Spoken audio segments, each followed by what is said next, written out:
दोस्तों स्वागत है आप सभी का एक्सपर्ट आईक्यू में। दोस्तों करंट अफेयर्स की सीरीज को आगे बढ़ाते हैं। हमने नॉर्थ ईस्ट इंडिया के सारे इंपॉर्टेंट स्टेट से करंट अफेयर्स कवर कर लिया। हमने ईस्ट इंडिया के करंट अफेयर्स को स्टडी किया, जिसमें हमने वेस्ट बंगाल को स्टडी किया, छत्तीसगढ़ को स्टडी किया। उसके बाद हम आगे बढ़ गए तो हमने नॉर्थ इंडिया में उत्तर प्रदेश को स्टडी किया, उत्तराखंड को स्टडी किया, हिमाचल प्रदेश को स्टडी किया। अब हम और आगे बढ़ते हैं। अब हम स्टडी करने वाले हरियाणा, पंजाब और राजस्थान के बारे में। आपको स्पोर्ट्स रिलेटेड जो भी करंट अफेयर्स चाहिए वो मैंने अपलोड कर दिया है, और बाकी जितने भी इंपॉर्टेंट बुक्स एंड ऑथर्स, जितने भी इंपॉर्टेंट करंट अफेयर्स हो सकते हैं, सारे के सारे अपलोड कर दिए जा चुके हैं। आप चाहें तो वहां से जाके के सारे करंट अफेयर्स को देख सकते हैं। तो चलिए आपका टाइम वेस्ट नहीं करते और स्टार्ट करते हैं हमारे स्टेट वाइज करंट अफेयर्स में। सबसे पहले हरियाणा के बारे में। सबसे पहले हरियाणा में हम जो जानेंगे वो है मंगेर बानी विलेज। अब ये मंगेर बानी विलेज क्या है? ये एक आर्कियोलॉजिकल साइट है एंड सेक्रेड ग्रोव है। सेक्रेड ग्रोव का मतलब होता है दोस्तों ऐसा एरिया जहाँ पर बहुत सारे पेड़ लगे हों, तो बहुत सारे पेड़ों की पूजा की जाती है यहाँ पर। और ये आर्कियोलॉजिकल साइट है। कैसा आर्कियोलॉजिकल साइट है? ये पैलियोलिथिक आर्कियोलॉजिकल साइट है। मतलब कि देखिए स्टोन एज, इसको ओल्ड स्टोन एज कहते हैं। स्टोन एज को 3 ग्रुप में बांटा गया है, जिसमें Palaeolithic, old stone age, Mesolithic and Neolithic, मतलब नया वाला स्टोन एज। तो ये ओल्ड स्टोन एज के ग्रुप में आता है, जहाँ पर स्टोन टूल्स का इस्तेमाल करना जो है लोगों ने स्टार्ट कर दिया था। तो ये जो मंगेर वाली विलेज है ये आर्कियोलॉजिकल साइट है और पैलियोलिथिक आर्कियोलॉजिकल साइट है। तो मेंस पर्सपेक्टिव से आप इस पॉइंट को डाल सकते हैं। चलिए आगे हम बात करेंगे trilingual formula for 9th and 10th class. अब ये क्या है? ये बच्चों को ये पढ़ाई को लेकर के है। ट्राइलिंगुलर मतलब 3 तरह के लैंग्वेज को स्टडी करने की बात की जा रही है, जिसमें कि हिंदी और इंग्लिश को हरियाणा में कंपलसरी कर दिया गया। ये दोनों लैंग्वेज तो कंपलसरी है, साथ में एक थर्ड लैंग्वेज भी आपको स्टडी करना है, जिसमें आपको चुनना पड़ेगा, या तो संस्कृत ले लीजिए, पंजाबी ले लीजिए, उर्दू ले लीजिए। इन तीनों में कोई भी एक लैंग्वेज लेकर के आप स्टडी कर सकते हैं। तो आपको 3 लैंग्वेज की स्टडी हरियाणा में करना कंपलसरी है। और ये न्यू एजुकेशन पॉलिसी जो 2020 में आया था ना, उसके अंतर्गत हरियाणा में लागू किया गया। उम्मीद है कि बाकी स्टेट्स भी इन जैसे पॉलिसीज को अपने स्टेट्स में लागू करेंगे। वर्ल्ड पीस सेंटर ये गुरुग्राम में खोला गया। देखिए पीस को ना 4 पिलर में देखा जाता है। क्या होता है 4 पिलर? एक होता है नॉन वायलेंस, दूसरा पीस, तीसरा हार्मोनी और चौथा होता है ब्रदरहुड। तो कभी भी किसी भी एरिया में पीस की बात की जाएगी ना, तो इन 4 पिलर्स को लेकर के बात की जाएगी, जिन चारों पिलर को बहुत अच्छे तरीके से बताया गया वर्ल्ड पीस सेंटर इन गुरुग्राम में। आगे बात करेंगे farmer CM OP Chautala passed away, इनकी मृत्यु हो गई है। ओपी चौटाला जो है हरियाणा के चीफ मिनिस्टर थे 1999 से 2005 तक। तो ये हरियाणा के सीएम रहे थे। अब बात करेंगे इंडिया की फर्स्ट फेरल। फेरल का मतलब होता है स्मॉल मैमल्स की रिसर्च फैसिलिटी कहाँ खोली गई है? ये खोली गई है फरीदाबाद में। हरियाणा फर्स्ट स्टेट बन गया है टू सब क्लासीफाई शेड्यूल कास्ट। देखिए तेलंगाना ने इसे फॉर्म किया था कि हम शेड्यूल कास्ट को क्लासीफाई करेंगे। एक कमेटी बनाई थी तेलंगाना गवर्नमेंट ने, और इसके बारे में बिल भी पास किया था तेलंगाना गवर्नमेंट ने। लेकिन इसको अपने स्टेट में लागू करने वाला जो बना है वो पहला स्टेट बन गया है हरियाणा। अब ये शेड्यूल कास्ट को 2 ग्रुप में बांटेंगे। पहला है डिप्राइव्ड शेड्यूल कास्ट और दूसरा है अदर डिप्राइव्ड शेड्यूल कास्ट। तो ये उनकी अपनी पॉलिसी है। अब देखते हैं कितना ज्यादा सक्सेसफुल होता है। आगे बात करेंगे DWRB 223 barley, developed by Indian institute of wheat and barley research इन करनाल हरियाणा। तो ये करनाल हरियाणा में एक बार्ली बनाया गया है। अब ये बार्ली खास इसलिए है क्योंकि इसके पास ना इस बार्ली में 11.7% प्रोटीन कंटेंट है, ठीक है, और हस्क फ्री है, और साथ में बहुत ज़्यादा बेनिफिशियल है बॉडी के लिए। तो इसलिए आप ये DWRB 223 बार्ली याद कर लीजिए। हो सकता है कि एग्रीकल्चर सेक्टर से इस क्वेश्चन को पूछा जा सकता है, इसलिए इंपॉर्टेंट है आपके लिए। CM Nayab Saini announce to procure all crops at MSP. देखिए इन्होंने अनाउंस किया कि जितने भी क्रॉप्स हैं सबको ये ले लेंगे एमएसपी के अंदर में। देखिए एमएसपी का मतलब क्या होता है? एमएसपी का मतलब होता है मिनिमम सपोर्ट प्राइस। अच्छा ये सीएससीपी के द्वारा लाया गया है। सीएससीपी के द्वारा बताया जाता है ये commission of agriculture and cost price. Commission of agriculture cost price के द्वारा सरकार को बताया जाता है कि एमएसपी अभी कितना रहेगा। मतलब कि एमएसपी वो रेट होता है जिस रेट के नीचे उस सामान को किसी भी फार्मर के द्वारा बेचा नहीं जा सकता है। मान लीजिए कि किसी सामान का, किसी सब्जी का दाम अगर सरकार ने 5 रुपए रख दिया है और मार्केट में आपको 2 रुपए में बिक रहा है, तो सरकार जो है ना 5 रुपए में उस फार्मर से उस सारे सब्जी को खरीद लेगी, ताकि फार्मर का नुकसान ना हो। That is minimum support price, ठीक है। तो सपोर्ट किया सरकार के द्वारा। अभी कितने एमएसपी के अंतर्गत कितने चीजों को, कितने क्रॉप्स को रखा गया है? तो मेनली 22 और 23, 22 है और 23 में शुगर केन को रखा गया है। बहुत जगह 25 भी बताते हैं, तो आपको याद रखना है कि ये 22 और 23 तो है। और एक बार आप अपने आप को कवर कर लीजिएगा देख करके कि और कितने सारी चीजों को रखा गया है। पहले तो 22 था, फिर 23 तो शुगर केन, ये पता है। आगे बात करेंगे एक बुक के बारे में जिसका नाम है ब्राउन स्किन, जिसको कहते हैं व्हाइट कोट। ये पीवी मुखर्जी के द्वारा लिखा गया है, जो अशोका यूनिवर्सिटी से बिलोंग करते हैं पानीपत में। इनको फाइजर अवार्ड दिया गया 2024 के इस बुक के लिए, तो ये इंपॉर्टेंट है आपके लिए। 100 डेज ऑफ टीबी कैंपेन, इसको लॉन्च किया गया था जेपी नड्डा के द्वारा पंचकुला हरियाणा। तो पंचकुला हरियाणा टीबी कैंपेन याद रख लीजिएगा। बीमा सखी स्कीम ऑफ एलआईसी, ये फर्स्ट है हरियाणा जिसको लॉन्च किया है, और सेकंड है गोवा। देखिए ये ट्राई ईयर ये प्रोग्राम है, ट्राई ईयर का मतलब हो गया 3 साल ये प्रोग्राम को चलाया जाएगा, और तीनों साल जो है ना महिलाओं को स्टाइपेंड दिया जाएगा। तो स्टाइपेंड देने के लिए इस प्रोग्राम को बनाया गया है, जिसमें कि प्लान ये है कि तकरीबन 1 लाख महिलाएं जो है जिनका एजुकेशन कम से कम 10वीं पास हो सको, 10वीं पास हो महिलाएं हो, और उनको एलआईसी एजेंट के रूप में बनाया जाएगा, जिसमें हर महीने पहले साल हर महीने उन्हें 7,000 रुपये दिए जाएंगे एज स्टाइपेंड, सेकंड में 6 है और शायद थर्ड में 5 है। तो इससे क्या होगा कि महिलाओं को पैसे भी मिलेंगे, जागरूक भी होंगी, और 1 लाख महिलाएं इसके थ्रू अपना रोजगार चला सकेंगी। तो ये बीमा सखी स्कीम है, ये काफ़ी अच्छी स्कीम है। पहले हरियाणा के द्वारा लॉन्च की गई है, और सेकंड है गोवा जो इसको लॉन्च कर रहा है। नॉर्थ इंडिया के फर्स्ट न्यूक्लियर पावर प्लांट, या गोरखपुर न्यूक्लियर पावर प्लांट बनाया गया फतेहपुर डिस्ट्रिक्ट में, तो ये आपके लिए इंपॉर्टेंट हो जाता है। इसमें 7,000 मेगावाट की कैपेसिटी है इस न्यूक्लियर पावर प्लांट की, तो बहुत अच्छी कैपेसिटी की न्यूक्लियर पावर प्लांट बनाई गई है। शिवांगी पाठक, इन्होंने ट्राई कलर मतलब हमारे झंडे को हॉइस्ट किया एट माउंट कोजिकोजो, ये ऑस्ट्रेलिया की हाईएस्ट पीक है 26 जनवरी 2025 को। तो ये जो माउंट कोजिकोजो है ना, ये ऑस्ट्रेलिया की हाईएस्ट पीक तो है, और साथ में अगर इसकी हाइट की बात की जाए ना, तो ये तकरीबन 2,228 मीटर इसकी हाइट है, और ये एक स्नोई माउंटेन है। आगे बात करेंगे इंटरनेशनल सरस्वती महोत्सव 2025, ये कुरुक्षेत्र नायब सिंह सैनी ने इसे इनोग्रेट किया, जो कि वहाँ के सीएम है। इसको आदि महोत्सव भी कहा जाता है, और ये यमुना नगर वाले एरिया में इस फेस्टिवल को मनाया जाता है, जो कि मेनली एक कल्चरल फेस्टिवल है वहाँ का, जहाँ पर बहुत सारे लोग आर्टिसियंस हैंडीक्राफ्ट्स वगैरह आते हैं, और वहाँ पर ट्रेडिंग की जाती है, इन चीज़ों को देखा जाता है।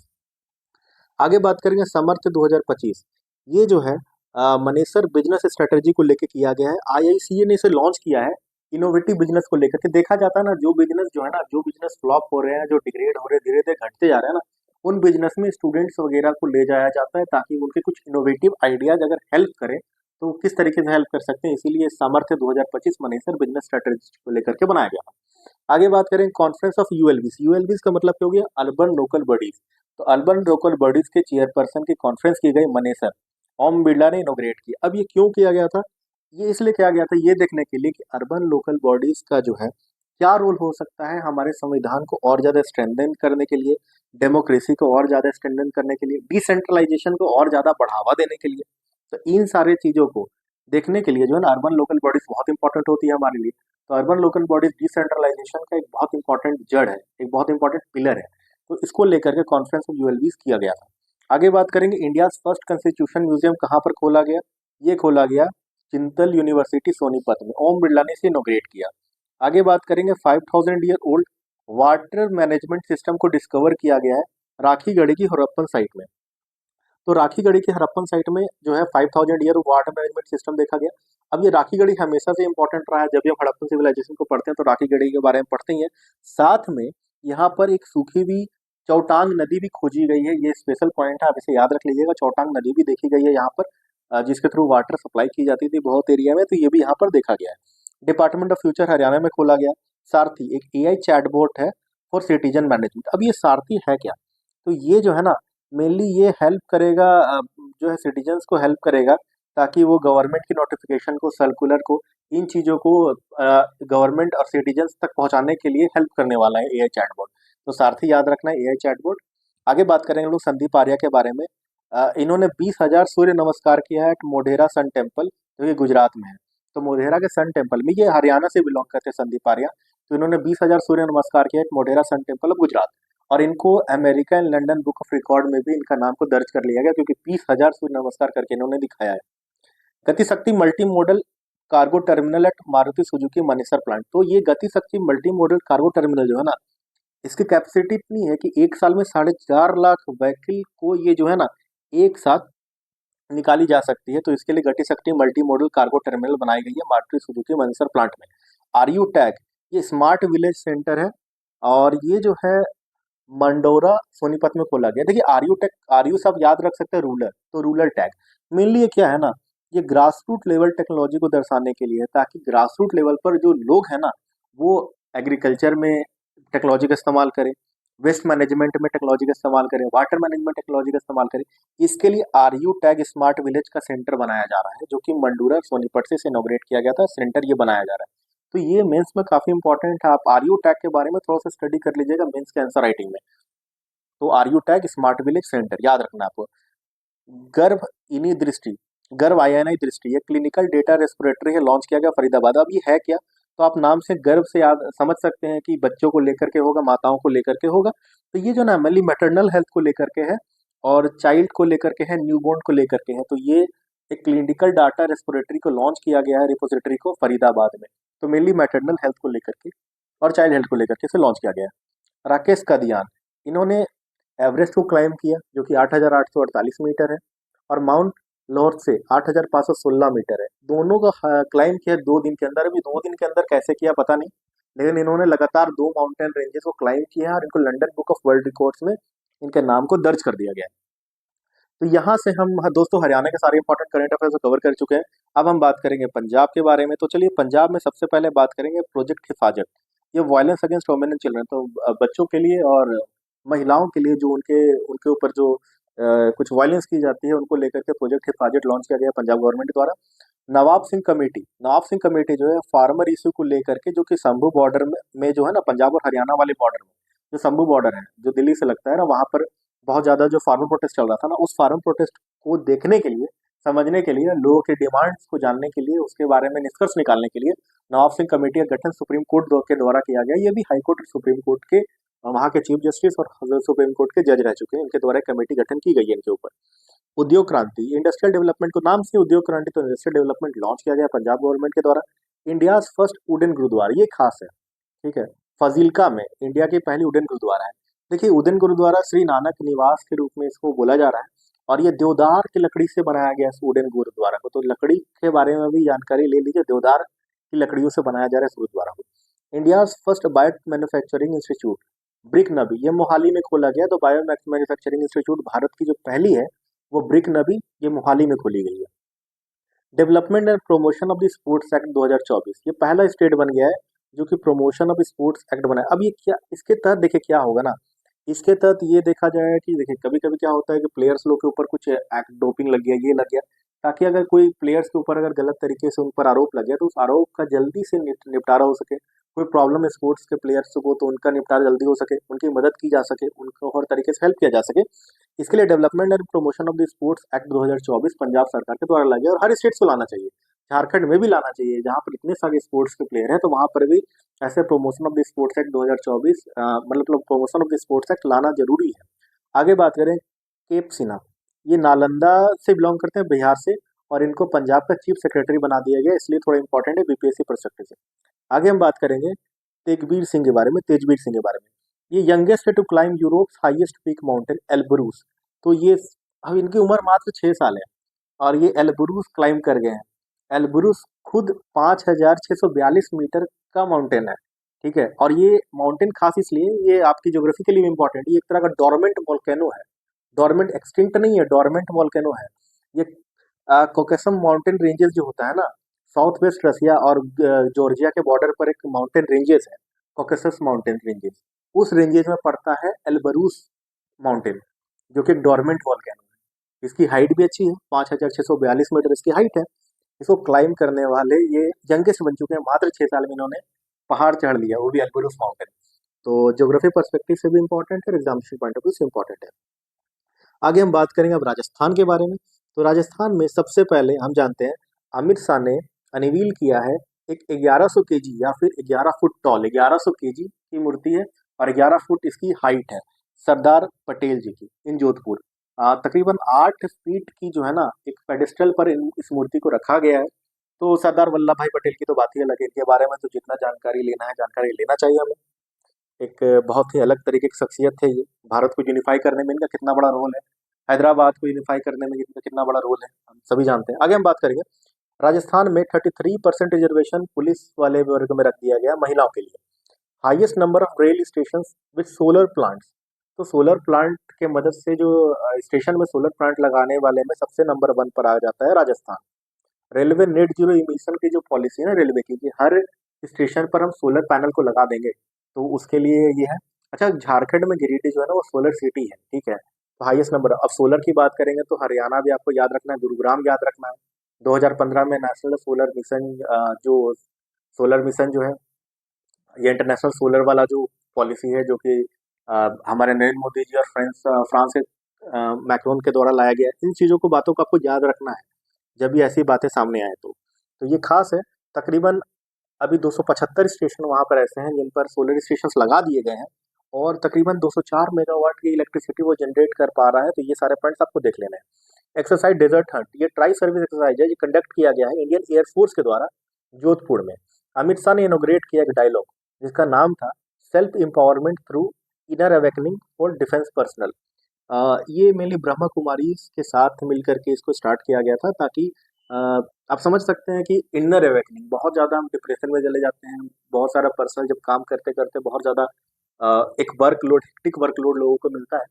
उन चीज़ों से निकलने के लिए कि वो वर्कलोड कभी भी उनको डिप्रेशन के रास्ते में ना ले आए, इन चीज़ों को देखने के लिए, मतलब मेंटल हेल्थ बहुत इंपॉर्टेंट है अभी के समय, इन बातों को देखने के लिए ये इनोग्रेट किया गया था। तो चलिए आगे हम बात करेंगे वायरस वार एक्सरसाइज। ये अजमेर में किया गया। अब ये वायरस वार एक्सरसाइज है क्या, तो पहले इसका फुल फॉर्म याद रखिए। वायरस वार, ये है ना विषाणु हो गया, ठीक है, विषाणु युद्ध अभ्यास। ठीक है, विषाणु युद्ध अभ्यास है, ये अजमेर में किया गया। अब ये क्यों किया गया, ताकि हम पहले से पैंडेमिक के लिए हमारे पास अवेयरनेस रहे, जूनोटिक डिजीजेस के लिए अवेयरनेस रहे, इसके लिए वायरस वार एक्सरसाइज किया गया अजमेर में। क्यों, अभी कोविड-19 हुआ था तो हम पैंडेमिक के लिए हम तैयार नहीं थे, तो क्या हाल हुआ लोगों का आपको पता है। तो इसलिए कभी भी पैंडेमिक आ सकती है, तो पैंडेमिक के लिए रेडी रहने के लिए वायरस वार एक्सरसाइज किया गया। आई अवार्ड 2025 जयपुर में किया गया। कारगिल पैकेज फॉर शहीद अग्निवीर। अब ये पैकेज से मत समझिएगा कुछ घूमने फिरने के, ये कारगिल पैकेज बहुत खास चीज है। तो ये क्या होता है, अग्निवार अग्निवीर स्कीम तो आ गई, लेकिन कहीं भी हम अग्निवीर को उतना ज्यादा अभी भी वो इज्जत नहीं दे पा रहे हैं जिसके वो हकदार असली में है। अभी इस स्कीम के अंतर्गत, कारगिल पैकेज के अंतर्गत क्या किया गया है कि अगर कोई भी इस अग्निवीर की मृत्यु हो जाती है, अगर वो शहीद हो जाते हैं, तो उनके फैमिली वाले को 25 लाख रुपए कैश दिए जाएंगे, 25 बीघा लैंड जमीन दी जाएगी, या फिर एक मीडियम इनकम गैप की घर दी जाएगी। ठीक है, उनके घर में किसी को गवर्नमेंट जॉब दिया जाएगा, फ्री हेल्थ केयर दिया जाएगा, फ्री स्कूलिंग दी जाएगी उनके बच्चों को, अगर उनके पास बच्चे हैं तो उनके बच्चों को फ्री स्कूलिंग दी जाएगी। पेरेंट्स, अगर माता पिता को 5 लाख रुपए की फिक्स डिपॉजिट उनके लिए कर दिया जाएगा, और गवर्नमेंट बसेस में फ्री ट्रैवल उनके लिए लागू कर दिया जाएगा। तो ये स्कीम इतनी बेहतरीन है, इतनी बेहतरीन है कि आप कभी भी अगर आंसर लिखते हैं और डिफेंस पर्सनल को लेकर कोई क्वेश्चन आता है, तो कारगिल पैकेज को जरूर वहां पर डालिए। क्योंकि कारगिल पैकेज में अग्निवीर के लिए इतनी सारी चीजें दी गई है सरकार के द्वारा, जो कि हर स्टेट को लागू करना चाहिए, क्योंकि हर स्टेट से स्टूडेंट्स, कम उम्र के बच्चे अग्निवीर बन रहे हैं। तो उनको हर स्टेट में ऐसे मदद करनी चाहिए। 25 लाख रुपए, 25 बीघा जमीन, घर, फ्री पढ़ाई, फ्री हेल्थ केयर। माता पिता की भी खास यहाँ पर उनके लिए भी रखा गया है कि 5 लाख रुपए फिक्स डिपॉजिट कर दिया जाएगा। गवर्नमेंट बसेस में फ्री ट्रैवल है। तो आप सोच सकते हैं कितना अच्छा स्कीम है ये सरकार के द्वारा। और ऐसा स्कीम अगर आता है ना दोस्तों, तो ये बहुत ज्यादा हेल्प करता है। लोग तब डिफेंस की तरफ जाना सोचेंगे ना, क्योंकि अगर उनको हेल्प मिलेगा, उनको पता रहेगा कि उनके जाने के बाद भी अगर उनका फैमिली सिक्योर है, तब ना वो डिफेंस की तरफ जाएंगे। वरना होता ये है कि अगर अग्निवीर आप बन गए, तो आपकी सिक्योरिटी क्या मिलती है, अगर आपकी मृत्यु भी हो जाती है, आप देश के लिए शहीद भी हो जाते हैं, तो आपको कुछ मिलने वाला उतना है नहीं। तो ये स्कीम काफी अच्छी है, हर स्टेट को इसे लागू करना चाहिए। आगे हम बात करेंगे teal carbon study in Keoladeo national park. Mainly ये इन्वायरमेंट को देखने के लिए ये स्टडी किया गया। कोइलादो नेशनल पार्क आपके लिए ज़्यादा इंपॉर्टेंट है, ये याद रख लीजिएगा। यहाँ पर ये देखा देखा गया था कि वेटलैंड्स में किस तरीके से कार्बन एमिशन वगैरह होते हैं, इन चीज़ों को देखने के लिए कि किस तरीके से फ्रेश वाटर, वाटरलैंड, वेस्टलैंड जो होते हैं ना, वो क्लाइमेट को अडॉप्ट करते हैं, मिटिगेशन में हेल्प करते हैं। इन चीज़ों के बारे में टील कार्बन स्टडी किया गया था कोइलादो नेशनल पार्क में। आरटीआई म्यूजियम, ये ब्योवार में, आरटीआई म्यूजियम मतलब बनाया गया ब्योवार में। अच्छा, ब्योवार इसलिए खास है ना क्योंकि आरटीआई मूवमेंट का स्टार्ट ही यहीं से हुआ था। आरटीआई मूवमेंट क्या है, राइट टू इन्फॉर्मेशन मूवमेंट जो है ना। देखिए हुआ यह था कि 1990 में मजदूर किसान शक्ति जो है ना, मजदूर मजदूर किसान शक्ति का एक आंदोलन होता है। ये इसलिए होता है ताकि उनका कहना था कि कहीं ना कहीं हर चीजों में ट्रांसपेरेंसी आनी जरूरी है। तो ट्रांसपेरेंसी को लेकर के कि पारदर्शिता हो हर चीजों में, सरकार के द्वारा किए गए हर कार्य पारदर्शिता हो, इसके लिए मजदूर किसान शक्ति का एक बहुत बड़ा आंदोलन हुआ था 1990 में। बाद में 2005 में 40 दिन का धरना किया गया आरटीआई को लेकर के, और उसके बाद आरटीआई को लागू किया गया। तो ये सारा खेल जो है ना ब्योवार में हुआ था, जो कि राजस्थान में है। तो इसलिए आरटीआई म्यूजियम ब्योवार में बनाया गया, तो ये काफी खास है। आगे बात करेंगे नाग MK2, ये एंटी टैंक गाइडेड मिसाइल है और इसको पोखरण में इसको लॉन्च किया गया है। ये 7 से 10 किलोमीटर है, फायर एंड फॉरगेट है, एक बार ये चल गया तो चला गया है और ये 7 से 10 किलोमीटर का रेंज इससे रखता है, तो काफी इंपॉर्टेंट है आपके लिए। इंडिया का फर्स्ट इंटर स्टेट चीता कॉरिडोर, तो इंटर स्टेट मतलब 2 स्टेट की बात की जा रही है। कहाँ पर? At Kuno national park Madhya Pradesh and Gandhi Sagar sanctuary Rajasthan. तो Rajasthan and MP formed a joint coordination panel on cheetah. तो दोनों स्टेट आपस में बात कर लिए हैं और एक जॉइंट कोऑर्डिनेशन पैनल इन्होंने बनाया है। और लास्ट हम बात करेंगे, prime minister inaugurated 103 redeveloped railway station across 18 station under the Amrit Bharat station scheme from Bikaner. तो ये बीकानेर से इसको लॉन्च किया गया 103 स्टेशन को लेकर के। अब ये अमृत भारत जो स्टेशन स्कीम जो हमारे प्रधानमंत्री जी के द्वारा लाया गया ना, ये स्कीम काफी खास है। हर स्टेशन को इसमें रीडेवलप किया जा रहा है, लेकिन फिर भी बहुत सारे वीडियोस आते हैं जिसमें हम देखते हैं कि स्टेशन की हाल हम खराब कर चुके हैं। तो कहीं ना कहीं हमें हमारे देश के धरोहर, हमारे देश की चीज़ों के प्रति सजग होना काफ़ी ज़रूरी है। तो चलिए, आपका टाइम वेस्ट नहीं करते, हमने राजस्थान के भी सारे इंपॉर्टेंट करेंट अफेयर्स को कवर कर लिया। इससे ज़्यादा इसके बाहर आपको जानने की जरूरत है नहीं, क्योंकि अगर आपको राजस्थान का एग्जाम देना है तो राजस्थान स्पेसिफिक सारे करेंट अफेयर्स आपको पढ़ने हैं। या आपको झारखंड, बिहार, यूपी, छत्तीसगढ़, MP के एग्जाम देना है तो आपको इतनी ही बातों को जानना है, इससे ज़्यादा जानने की जरूरत है नहीं। तो चलिए, यहाँ से हमने इन स्टेट से करंट अफेयर्स कवर कर लिया। अगले वीडियो में हम महाराष्ट्र कवर करेंगे, गुजरात कवर करेंगे, गोवा कवर करेंगे और इस तरीके से सारे के सारे इधर वाले, फिर एक वीडियो में हम साउथ इंडिया को कवर कर लेंगे और आपको ऑल ओवर इंडिया का सारा करंट अफेयर्स कवर हो जाएगा। तो ऐसी ही बातों को जानने के लिए एस्पिरेंट IQ को सब्सक्राइब करें। आपका दिन शुभ हो। जय हिंद, जय भारत, पढ़ते रहें, बढ़ते रहें।